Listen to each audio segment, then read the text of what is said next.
Buenas tardes, buenas noches. Bienvenidas una vez más a Místicas sin Fronteras. Este es nuestro segundo capítulo en el que nos vamos a centrar en la investigación de Jesús Plasencia, que es la mística que está delante de mí presencialmente y virtualmente al mismo tiempo, una vez más. Buenas tardes. Y nada, para ir directo al lío, lo que vamos a hacer es primero que Jesús se presente brevemente, que nos presente después su objeto de investigación a un nivel como muy concreto y material, luego cómo ha llegado tanto personalmente como intelectualmente a ese punto de investigar estas cosas en las que estamos, mientras va contando un poco la investigación, hasta llegar un poco hasta hoy y cuáles son sus preguntas más o menos hoy de investigación, ¿no? Entonces, pues bueno, si puedes presentarte un poco biográficamente para la gente que nos está viendo. Pues... Sí, bueno, muy brevemente. Yo tengo 57 años, estudié arquitectura por un lado y por otro lado pues siempre pinté y me interesó la historia del arte y demás. Y bueno, a lo largo de los años he ido cambiando más o menos la actividad dentro de la actividad creativa en torno a la arquitectura, las artes plásticas, la enseñanza, que también estoy en los últimos años muy metido en temas de docencia. Y también pues surgieron los temas de estos más la teórica, que me ha asaltado un poco en esta época de mi vida. Llevo como 8 o 10 años con estas investigaciones en torno a la imagen. Escribí el libro sobre Velázquez, Todo es verdad, todo es mentira, realidad e imagen en Velázquez, donde aplicaba las teorías de Hockney del uso de óptica en el Renacimiento, pues lo llevaba hasta el posible uso dentro del trabajo de Velázquez con óptica, ¿no? Total, que ese es el libro en el que me he centrado en los últimos publicado años. en 2018. 2018, sí, final de 2018. En la editorial Post Metrópolis. En la editorial Post Metrópolis. Y bueno, pues ese primer libro fue como consecuencia. Vamos a ver, yo descubrí las teorías de Hockney y lo primero que me vino en realidad fue la pregunta que dio origen a lo que será el segundo libro, que es, vale, en el Renacimiento, según las teorías de Hockney, utilizando las imágenes realistas y perspectivas, se obtienen con instrumentos ópticos, y Hockney dice que se usaron esos instrumentos ópticos, ¿no? Frente a lo más las teorías más ortodoxas académicas, que niegan cualquier posibilidad de uso de óptica, que es como un desdoro de los grandes artistas, ¿no? Solo con la construcción geométrica perspectiva se tiene que llegar a la representación renacentista. Entonces, lo que a mí en realidad la primera pregunta que me hice fue ¿por qué? Es decir, vale, usaron una óptica para conseguir la imagen realista. Realista me refiero a, por un lado, digamos, fotográfica en cuanto a parecido, y perspectiva en cuanto a la representación del espacio. Entonces, vale, eso es a donde llegaron, pero ¿por qué? Es decir, ¿por qué el ser humano en un momento dado quiere representar sus imágenes, que son parte del acervo de la humanidad desde que es tal, quiere representarlas de forma que se parezca a la del ojo, sea una copia lo más fotográfica posible, tal? ¿Por qué ocurre esto? Y de alguna manera también, ¿por qué dentro de la historia del arte esto no se puede decir, ¿no? Claro, o sea, es todo esa como... parte la estudié en el primer libro mucho, porque claro, yo primero soy muy fan de las teorías de Hockney, y no solo, sino que realmente es que me abrió muchos campos, y digo que pasé como de ver el mundo a través de la historia del arte, pues verlo a través de la historia de la imagen, ¿no? Que es algo mucho más amplio, y entonces eso me ayudó mucho, o sea, me abrió ese camino el libro de Hockney. Entonces yo ya me lo pregunté en el libro de Velázquez, porque el libro de Velázquez es aplicar el uso de óptica, que sabemos que Velázquez tenía y usaba, de hecho, esa ha sido mi investigación, aplicar las tesis de Hockney a Velázquez, y con muchas consecuencias, y una de ellas es por qué textos donde se dice hace 200 años y no por un cualquiera, por grandes historiadores de la época, amigos de Goya y demás, pues Agustín Cian Bermúdez, dice que Velázquez usó cámara oscura, no solo la usó, sino que la usó mucho y la recomienda para usarla, porque el pintor que no usa la cámara oscura jamás podrá conseguir esas atmósferas de Velázquez. En fin, esto es un texto. ¿Y por qué nadie había hablado de ese texto en 200 años prácticamente? Entonces, esa investigación de por qué ya me lo planteé. Y bueno, pues yo creo que está claro que pues, la historia del arte se mueve con unos parámetros dentro de los que las cosas cuadran y las que no cuadran se hacen cuadrar. Claro, pero también de lo que estás hablando no son teorías, sino una cuestión muy material, ¿no? O sea, el uso Absolutamente. de tecnología, de óptica, ¿no? Que está en la biblioteca de Velázquez, que, o sea, que estás hablando de cosas reales, ¿no? O sea, no es... a mí lo que me interesa de la investigación de Velázquez es por la perspectiva sociológica que yo he estudiado, que es muy materialista, ¿no? Como de repente no es una teoría más, no es una cosa abstracta, ¿no? Sino una cosa demostrada con hechos y con muchos libros también y referencias, que de repente es como que de alguna manera cuadra, ¿no? Que las meninas se pudieran hacer y que hay un montón de cosas que dices, bueno, pues es que es un poco, o sea, mi experiencia, ¿no? Al leerte y al escucharte es como que cuadra, ¿no? O sea, no... Al menos claro. mi opinión es o sea, más que opinión, o sea, va más allá, es como una sensación de decir, esto sí que tiene sentido, ¿no? Claro, o sea, yo siempre digo que, no digo que las cosas ocurrieran así, pero digo que no hay un solo dato en contra de que así pudieran haber ocurrido. Yo lo he encontrado y lo he buscado como buen abogado del diablo, que debe ser, debe ser todo investigador también, ¿no? Y todo me cuadraba. Otra vez que nos lo creamos o no, y ahí ya, pues... Pero, vamos, son los libros, son muchas cosas. Bueno, pues está ahí el estudio. Sí, Y en futuro... total, que ese estudio ya se cerró. Ya lo publiqué, fue... Entonces lo que hice en realidad, lo que estoy haciendo con este segundo trabajo, en realidad es recuperar esa pregunta, que es anterior, porque Velázquez me metí como un spin-off que se dividía, y al final el spin-off pues fueron las meninas y Velázquez y el barroco y todo el lío. Pero he recuperado ahora la pregunta esa de ¿y por qué? Entonces, yo ya había, antes de meterme con Velázquez, pues ya había investigado algo y tal, y todas las líneas de investigación venían a ir en el sentido de lo que yo llamo una teleología hacia la racionalidad. Es decir, bueno, pues los primeros científicos, siglo XIII... ¿Puedes explicar qué sí, entiendes por teleología? Sí, perfecto. A ver, nuestra civilización, que ya saldrá luego cuando salga otros días, yo creo que está bastante claro que está marcada por una teleología, pues teleos, o sea, un fin. Hay un fin al que nos encaminamos, que es desde la raíz judeocristiana del paraíso,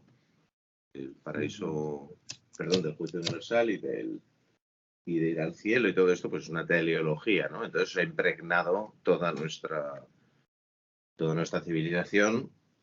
El mito del progreso es otra teleología, el mito de la razón.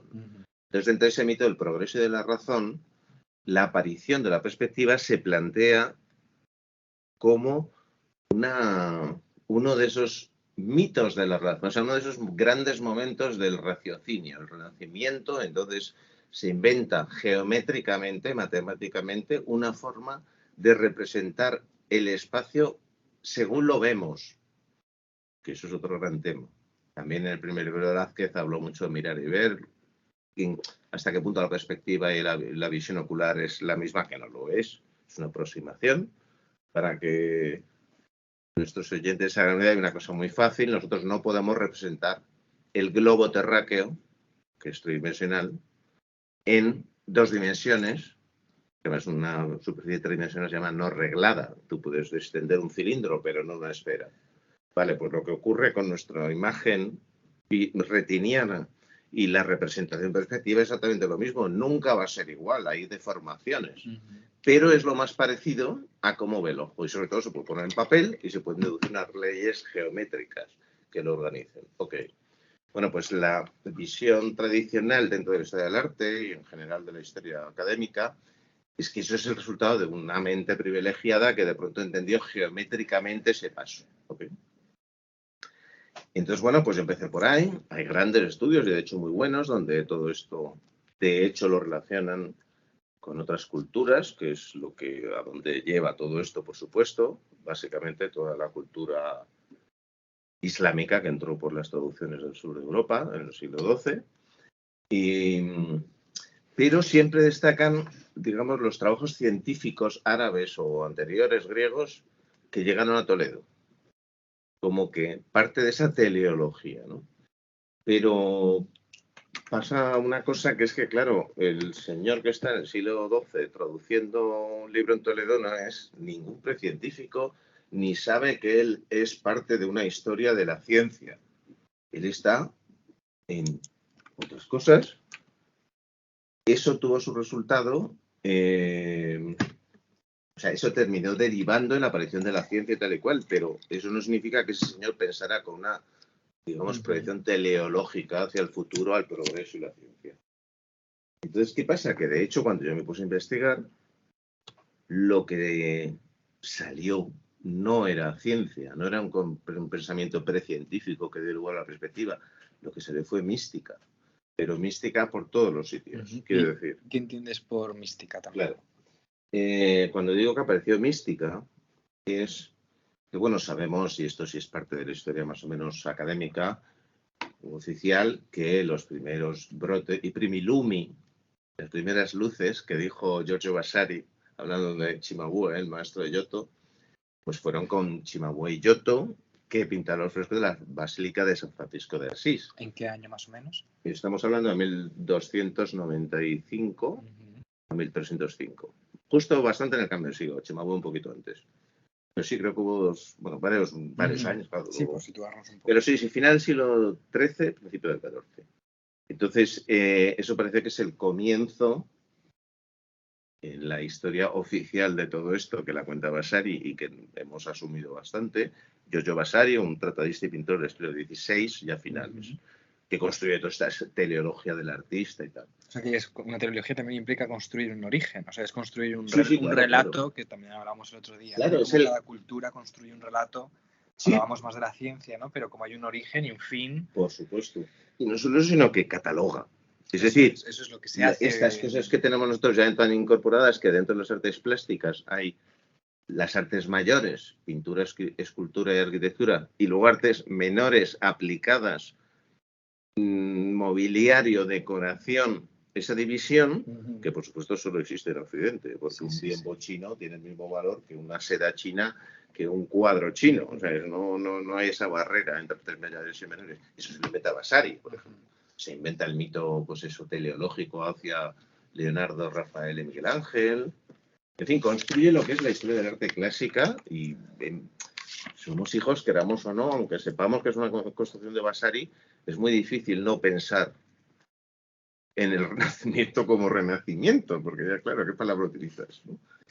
Pero bueno, dentro de estas limitaciones propias del lenguaje y de que de alguna manera hay que llamar las cosas, hay que asumir que somos herederos de una forma de ver la historia y de ver el mundo que no es en absoluto objetiva. O sea, las cosas fueron como fueron y luego la gente las cuenta y entonces hay relatos que tienen más éxito o que otros, ¿no? Entonces el relato del Renacimiento como resurrección de la razón después de los siglos oscuros, todo esto, pues claro, encaja con esa teleología hacia la racionalidad que sí ha sido estudiada y efectivamente pues el libro de Alhazen de óptica en el Cairo en el siglo XI, pues sí fue traducido en Toledo y fue traducido como de aspectibus o perspectiva. Entonces aparece la palabra perspectiva, son los estudios de óptica que están detrás. Pero ¿qué ocurre? Que esa es la clave y por eso lo de la mística. Voy ya por fin a lo de la mística. ¿Qué es la mística? ¿No? Claro. Sí, vamos a ver que cuando se dice que en Toledo se traducen muchos textos de filósofos árabes, que es como la idea que tenemos, ¿no? Pues digamos que se cometen 3 inexactitudes, no digo 3 errores. Primero muchos, pero fueron poquísimos. la biblioteca de Bagdad, era tipo la de Alejandría, 2 millones de libros o de manuscritos y tal. Y aquí se tradujeron 100 o 200 o 300. Entonces, una cantidad ridícula, primero. Segundo, no solo eran filósofos.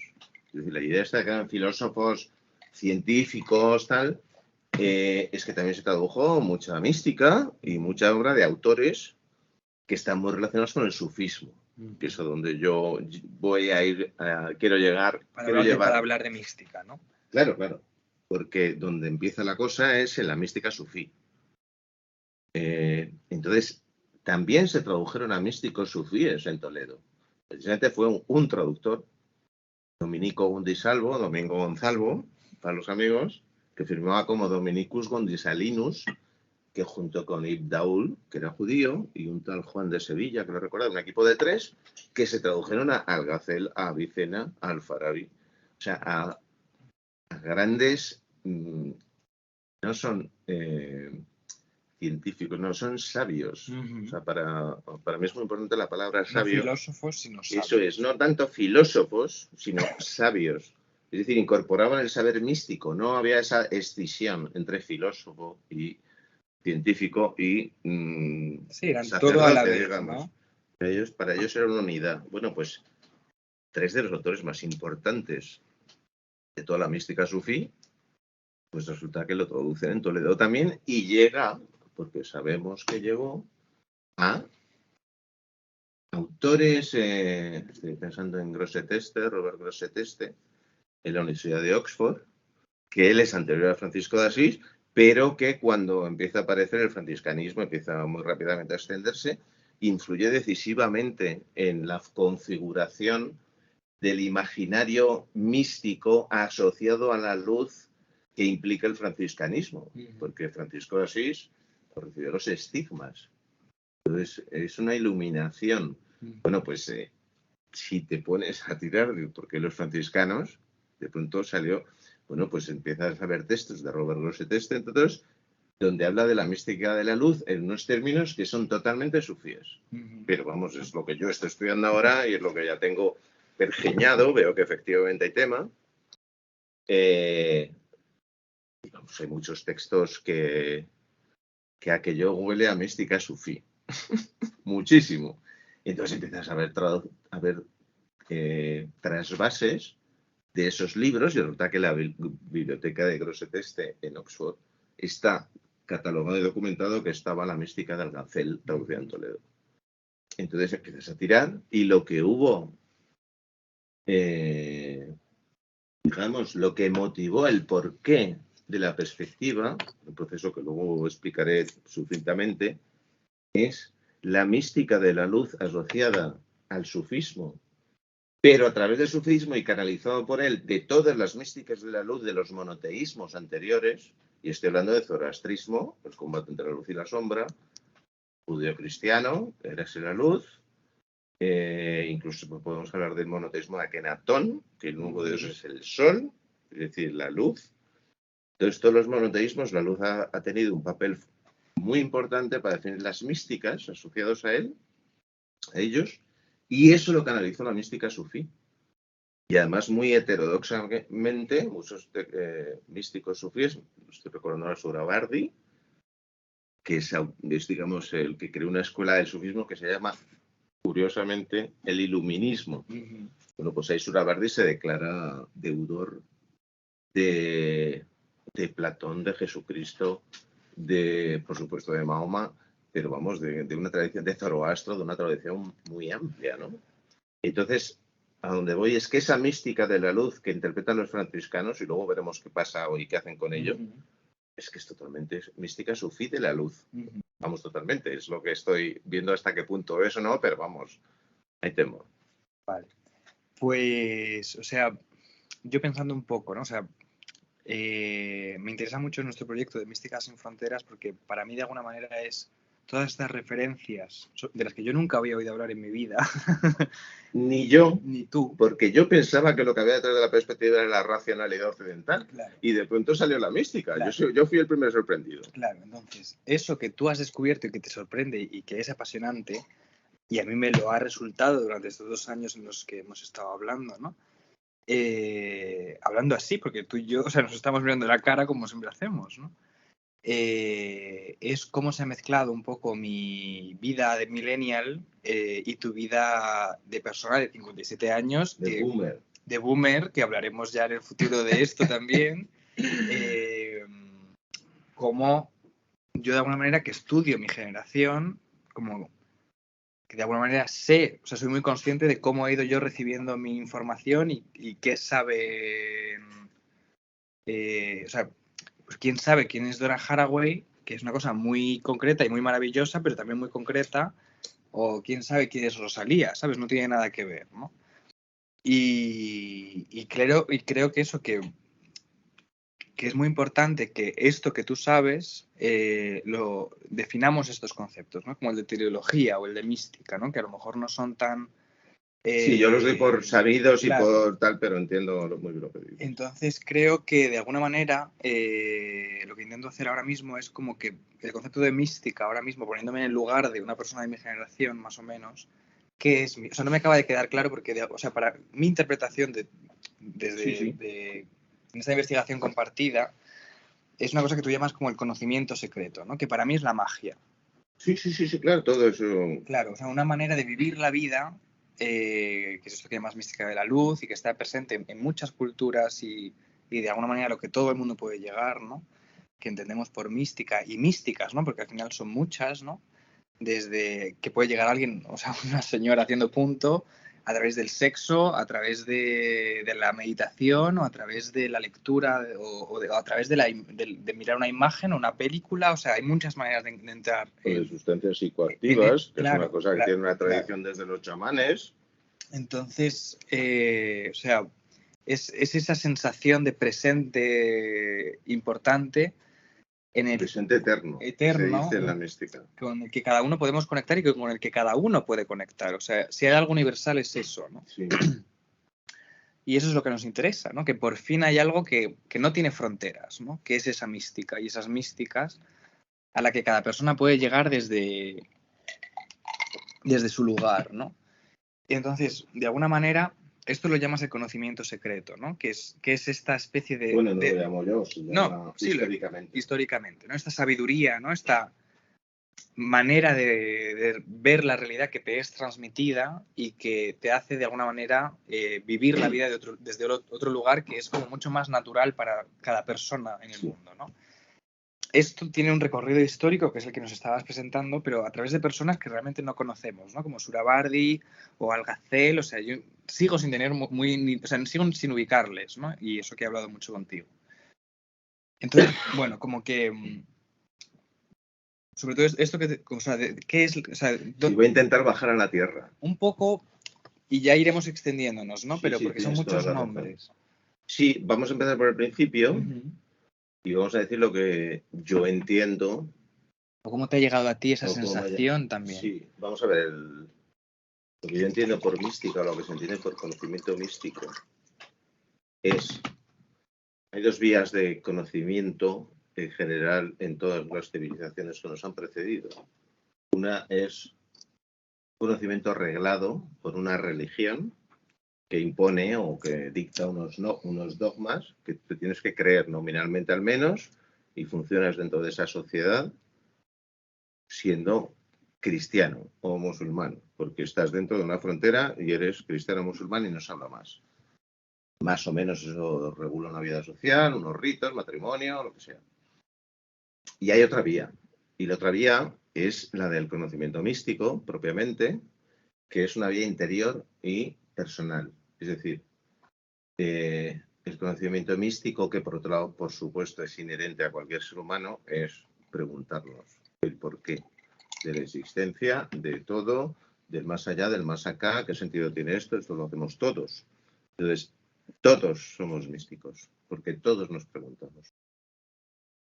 Por un lado, la mística es siempre una, porque curiosamente, y no tanto, todas las místicas asociadas a religiones monoteístas regladas, con las que siempre han tenido problemas, pues al final tienden a la unidad, porque están hablando todas de lo mismo, ¿no? La mística sufí, la mística franciscana, la mística zoroástrica, todos hablan del combate de la luz y la sombra, muchas cosas que son muy comunes, ¿no? De la no dualidad, de la unidad con el ser amado, con el Dios correspondiente dentro de los monoteísmos. Entonces lo que ocurre es que estas místicas, por un lado, tienen esa cosa universal, pero por otro lado, como digo yo, hay tantas místicas como seres humanos, porque precisamente de lo que va la cosa es que sea una lectura personal y además una lectura sin ley, quiero decir, sin ley previa escrita. Tú tienes y sueles tener en todas las experiencias místicas pues un maestro, un gurú que te dirige, pero el viaje es tuyo y a donde tú vayas es tu viaje. Entonces necesitas una iniciación, necesitas una preparación, pero el viaje es íntimo y personal. Entonces la gran diferencia entre un monoteísmo reglado es eso, que a ti te bautizan y ya eres cristiano.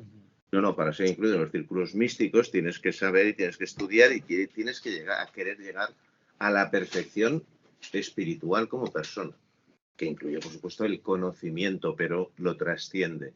Quieres llegar a la sabiduría.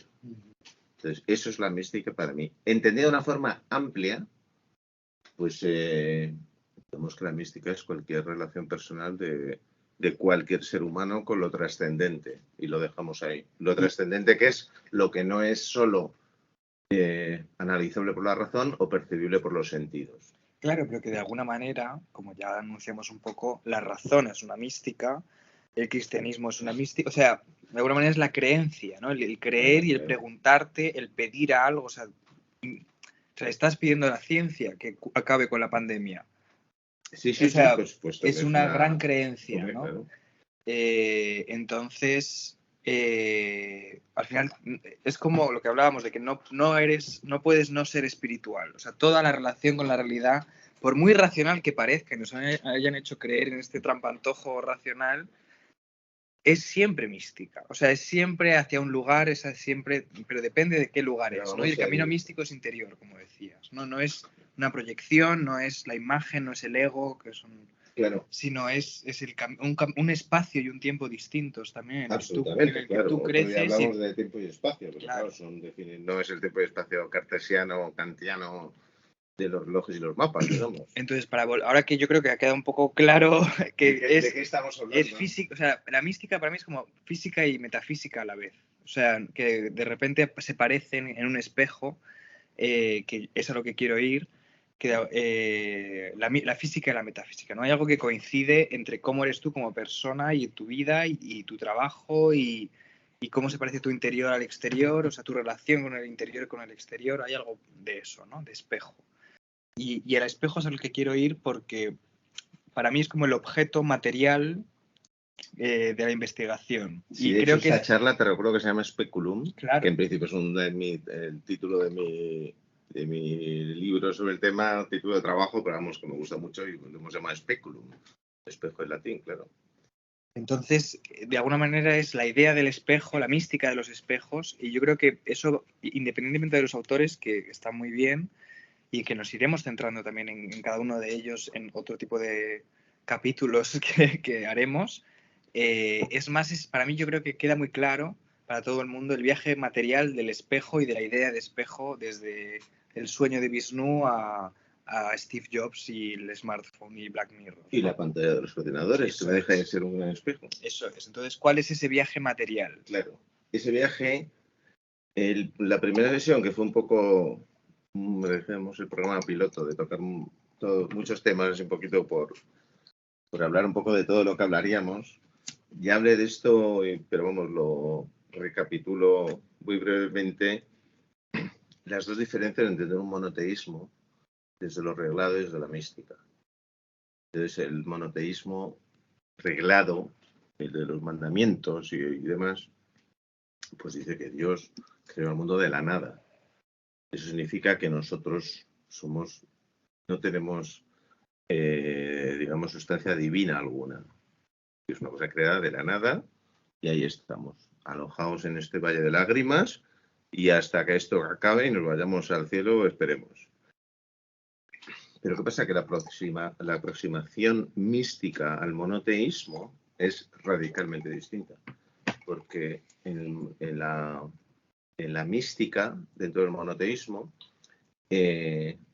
Dios lo que hace es un ser de energía infinita y luminoso que, digamos, derrama su propia energía, rebosa, y entonces ese derramar, eso que derrama, que rebosa, es lo que da lugar al mundo, al universo, en forma, por supuesto, de luz divina, luz mística, que termina estudiándose dentro de la mística como luz física también. Entonces, metafóricamente, pues es la iluminación de todos estos místicos, pues viene de ahí, claro, es una, digamos, metáfora de la iluminación divina, que es la que ve el tercer ojo, el corazón y todo esto, ¿no? Entonces, ¿qué ocurre? Que básicamente, todo esto son cuestiones que pasan durante miles de años y con miles de matices, pero hay que resumir. Entonces, básicamente, esa forma de entender la creación como un iluminismo, pues termina derivando en algún tipo de panteísmo, porque nosotros somos un último reflejo de esa luz divina, pero seguimos siendo luz divina. Entonces son todos los acercamientos panteístas, pues a la naturaleza. ¿Qué pasa? Que de pronto en Francisco de Asís nos resuena hermano pájaro, hermana naturaleza, esa forma casi panteísta, y es siempre esa frontera entre los místicos y los monoteísmos ortodoxos, porque tienen unos acercamientos, el iluminismo siempre deriva en una visión un poco panteísta de la naturaleza.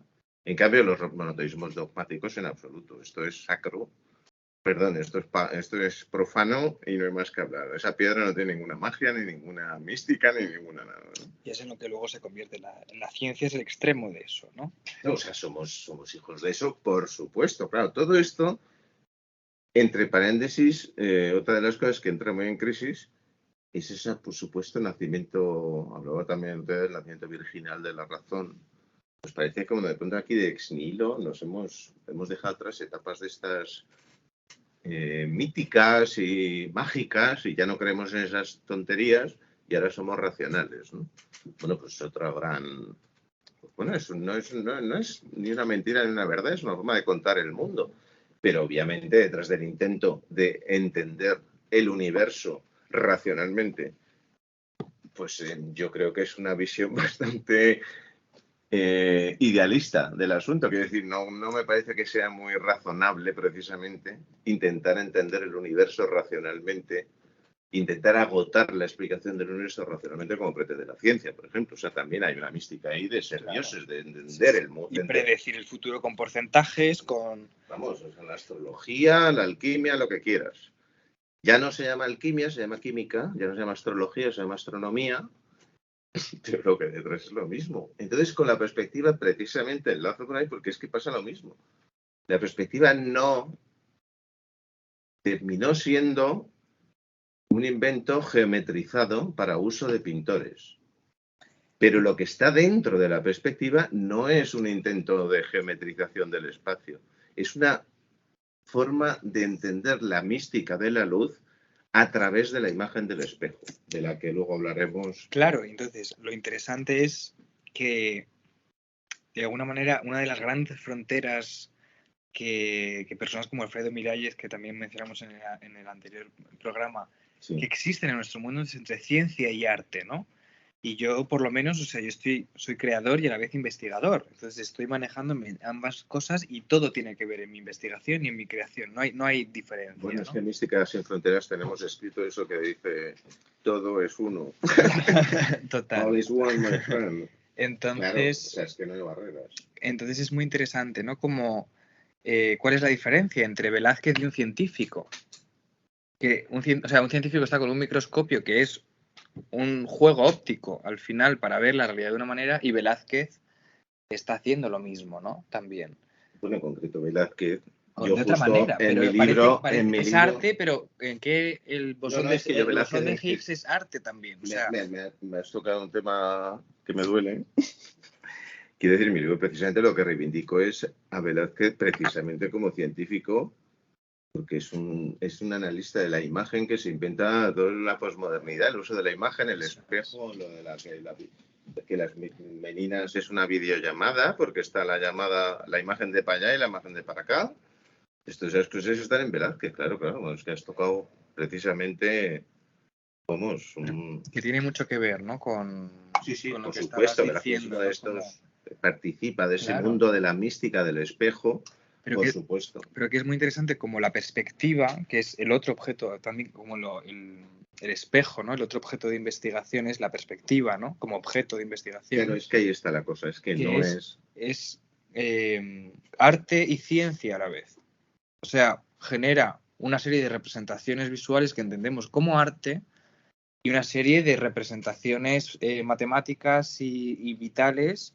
Digamos que también, la que geometrización perspectiva del espacio, luego primero se utiliza por los artistas, efectivamente, que tantas veces está este mito de que los artistas siempre se adelantan, son visionarios, bueno, pues también lo son, por supuesto. Claro.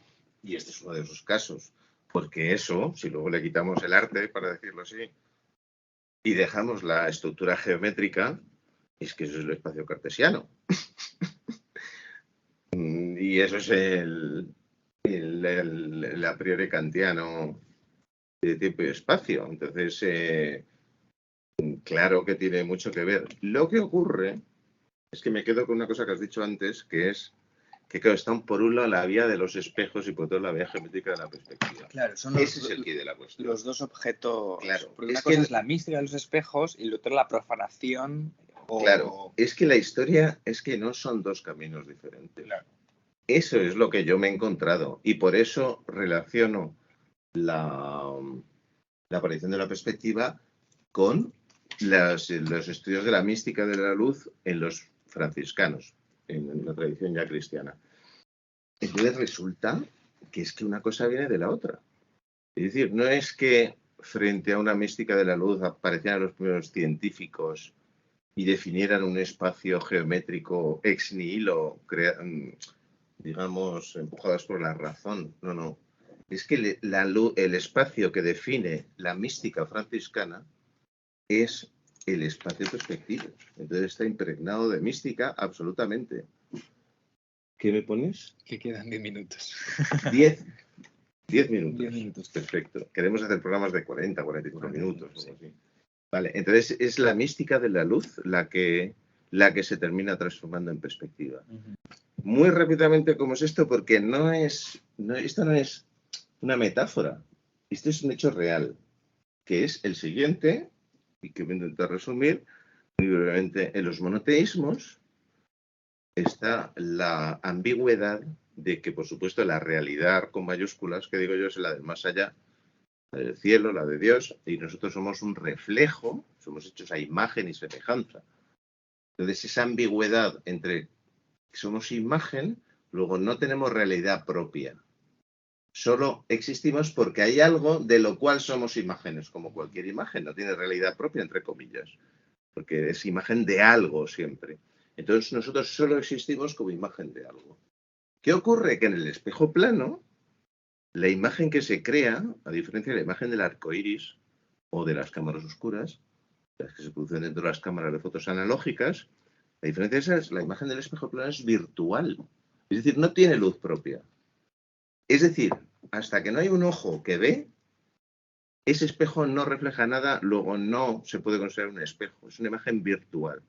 Entonces, la analogía entre lo que somos nosotros en la realidad, como una mera virtualidad, se tomó del espejo. Y entonces la imagen del espejo era la metáfora de lo que es la realidad. Somos la imagen del espejo.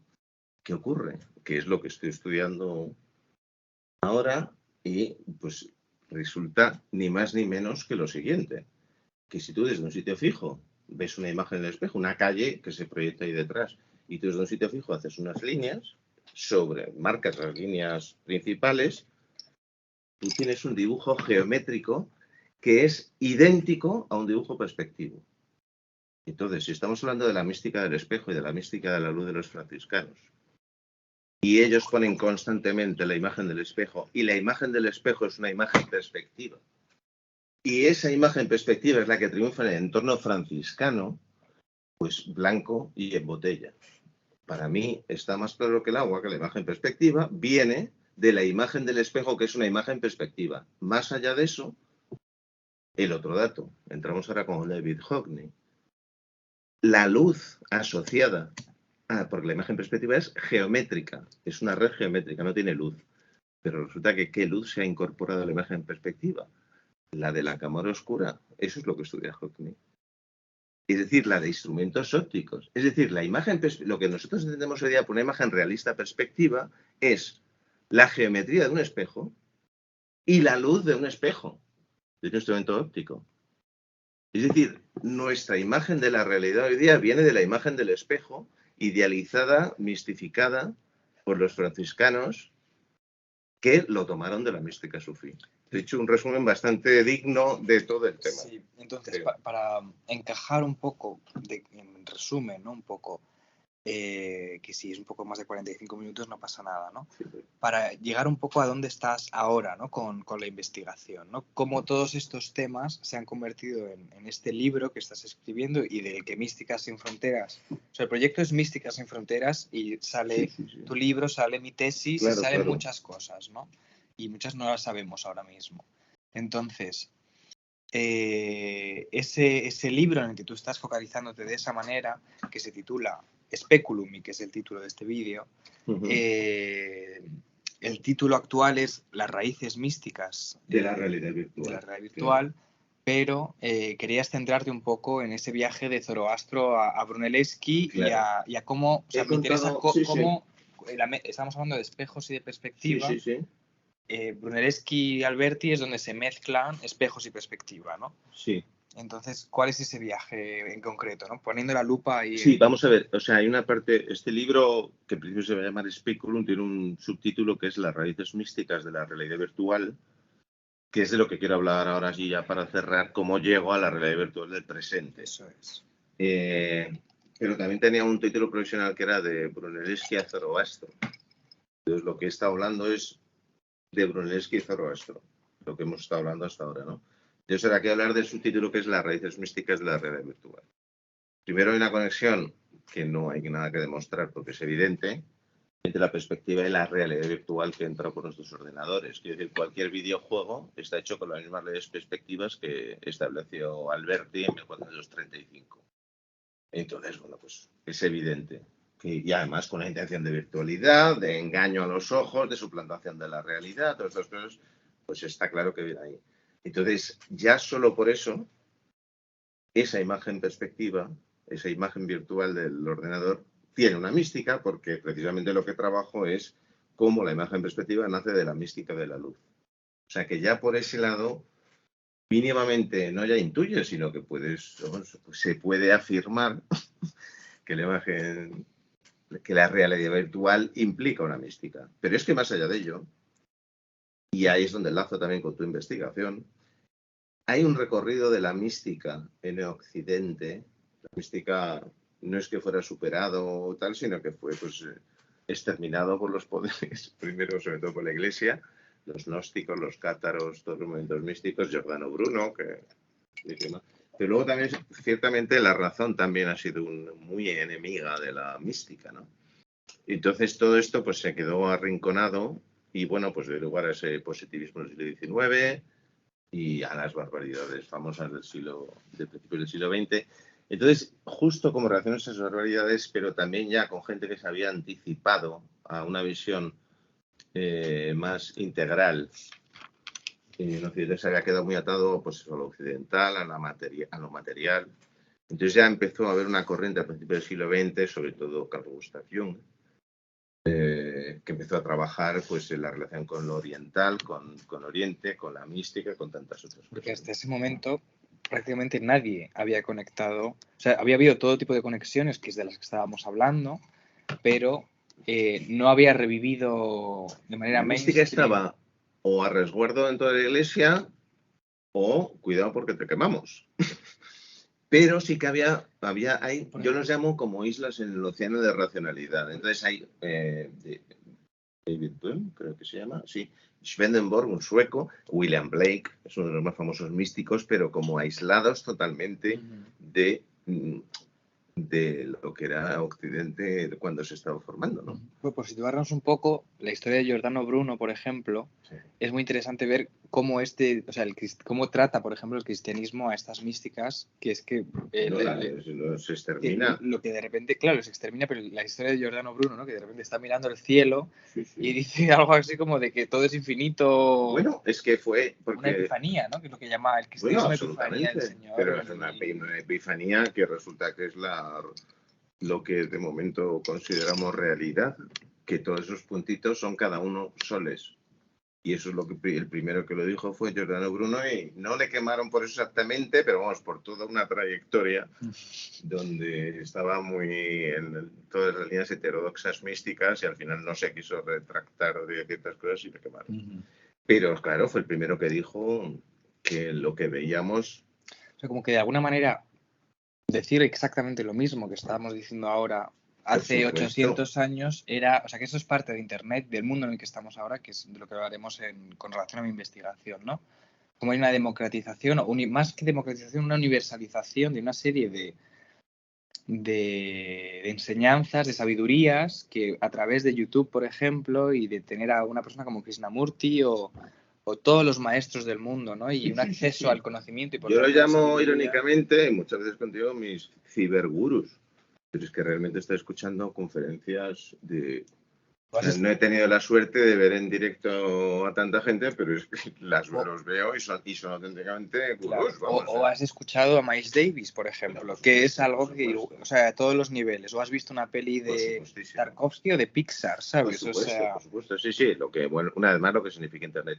Pues ya por cerrar precisamente, y uniendo y cerrando la investigación, llegando hasta la famosa realidad virtual y a la vez enlazando con tu investigación, es que además esa línea que nació en Jung y por otro lado pues había una línea de teosofis, las ideas teosóficas que también querían recuperar la mística dentro de Occidente, Steiner, Madame Blavatsky, Krishnamurti, bueno, una línea, pero resulta que empieza a cuajar las vanguardias, el surrealismo, André Breton, toda la importancia del psicoanálisis, del subconsciente, todo eso empieza a fraguar y fragua en la California de la contracultura de los 60, a donde llega el famoso LSD, que de pronto es como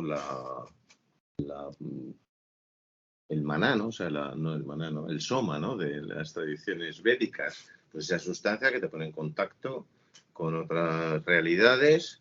Entonces, pues llegan personas como Aldous Huxley, toda la Beat Generation, por supuesto, Jack Kerouac, Allen Ginsberg, William Burroughs. Empieza a haber como movimientos muy mainstream y culturales importantes. O sea, no solo culturales, digo... no, o sea, porque el surrealismo había sido cultural. Sí, pero es un poco alta cultura. Claro. Alta cultura, digo. Claro, esto es cultura popular. Eso es mainstream de repente. Claro, y de pronto, por supuesto, recuperación de ritos chamánicos de las sociedades esclavizadas o exterminadas por Occidente. Se resuena el tambor africano, surge el rock and roll.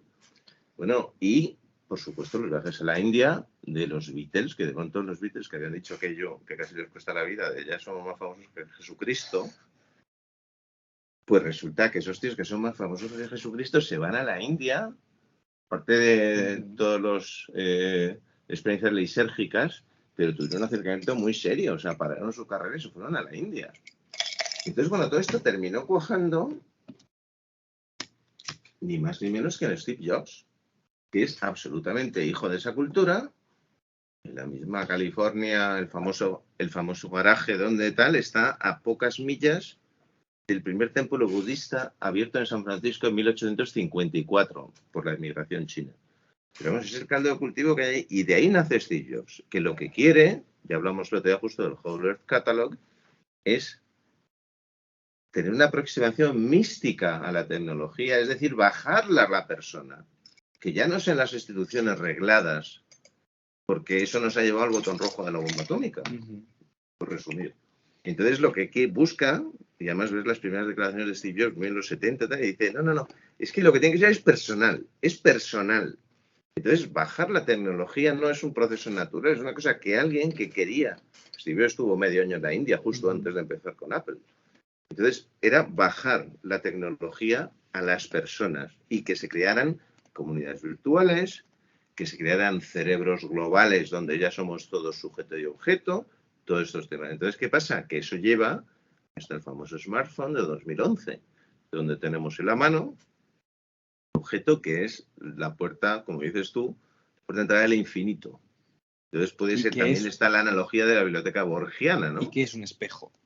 Por supuesto, es un espejo. Ir cerrando. Porque como dije en esa frase, y es buena frase para además dejarlo abierto para futuras charlas, esa frase que te dije, digo, Occidente se cree que mira a través de una ventana, la ventana albertiana, pero está mirando a través de un espejo. Y como bien sabe Alicia, no es lo mismo mirar por una ventana que mirar a través de un espejo. Que es un poco entonces, la esquizofrenia esa de si lo que tenemos delante es la realidad o un espejo o una pantalla, pues de todo esto, ¿no? Fíjate, ya hemos cerrado, ya, fíjate dónde empieza el viaje y dónde me ha llevado. Bueno, yo no tenía ni idea de que mi viaje me llevara a esto, ¿eh? Eso es lo apasionante. Ha sido una investigación, está siendo una investigación muy como un crimen. O sea, tú cuando ves un crimen, no tienes ni idea de lo que ha pasado. Entonces luego al juez se lo narras cronológicamente. Pero yo no tenía ni idea de que... Sí, el tiempo es otro. Es el tiempo de la investigación, claro, y el tiempo cronológico del crimen, ¿no? Claro. Es anticronológico porque en realidad reconstruyes un crimen. Claro, entonces... La investigación lo es anticronológica. ¿Por qué pasó esto? Y vas hacia atrás. Y yo creo que ahí, para ir cerrando, sí, es donde conecta exactamente esto que estás contando con el próximo capítulo, que es sobre mi investigación y las conexiones, ¿no? Entonces, de alguna manera, tu crimen es eso que llamas como la profanación de la mística, ¿no? A través de la perspectiva que genera lo racional y que al final acaba generando el nazismo, el esperpento, ¿no? Sí. Entonces, ese es tu crimen místico, ¿no? De alguna manera. Pues es la profanación. Sí, pero que entendido como crimen que tú vas reconstruyendo con todas esas piezas, ¿no? Diciendo, hay una pues tu libro tiene dos partes, ¿no? Es una cronología, luego la cronología de la investigación también, o sea, como... Sí, es como contar la investigación y narrar los hechos según los he entendido después de esa investigación. El primero es anticronológico, de Brunelleschi a Zoroastro, y luego lo narro como de Zoroastro a Brunelleschi. Eso es. Entonces, claro, entonces todo esto de Steve Jobs y el smartphone es el punto de partida de mi investigación, en el que yo estudio los crímenes compartidos en redes sociales. Y bueno, pues si os ha interesado este tema, pues hablaremos de... Sí, vamos a cortar aquí y ya vamos a... tenemos idea de hacer semanalmente pues, una charla de 45, 50 minutos y la próxima semana colgaremos la charla donde seré yo el que tome la iniciativa como presentador y preguntador, y Pablo nos hablará de su tesis, que vamos a dejarlo con ese título tan inquietante de Crímenes compartidos. Sigan atentos a nuestros receptores.